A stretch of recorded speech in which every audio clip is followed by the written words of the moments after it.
to any of the invites that me and my producer extended to him. And all these character actors who are part of film and who are claiming that they were promised something and they were not delivered, they are secretly messaging me, oh, we were told that you get to do a solo interview and this and that. So I blocked their numbers. I said, are you trying to butter both sides of the toast now? So these people have agendas, and I personally don't feel that if you have a sincere sort of respect for a work, like if they really felt that Manikarnika is their film, like I feel, like Ankita feel, like Shankar sir feels, Prasoon sir feel, Vijayendra sir feel, they would not go out in public, try and attack it on such an important week. This is a proper sabotage that these people are doing, especially Sonu Sood is contractually bound not to talk about the film. He should not be talking about the film, and his contract was terminated.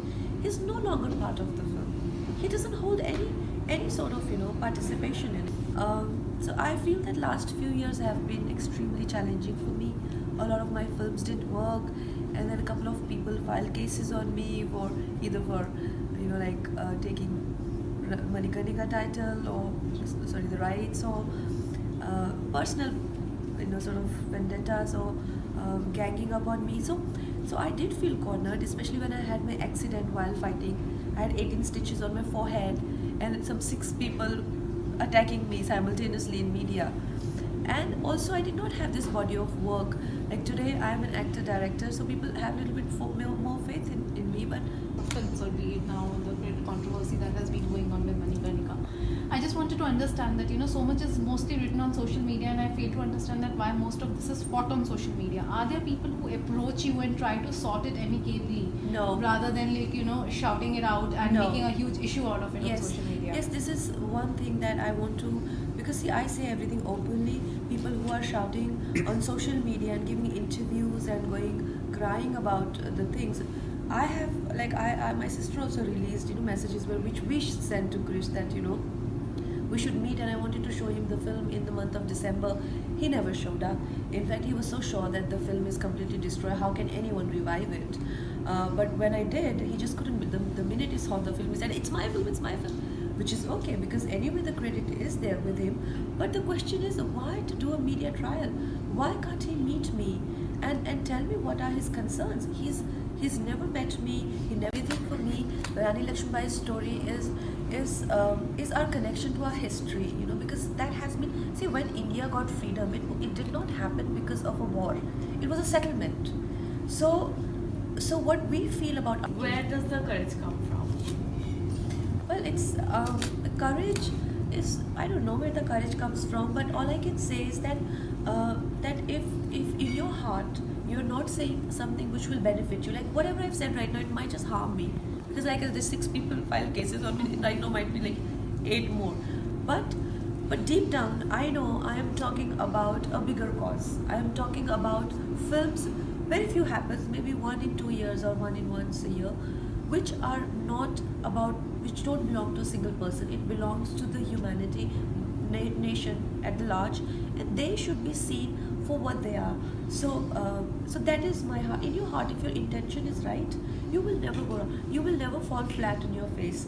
That is the theme aligning the film. So you see, there are deep-rooted agendas that these people have, and the worst is they are claiming to be a part of the film. And of course, the smear campaign that is being done against, but the love, and today we crossed 100 crore worldwide. So for us, it's a great opportunity.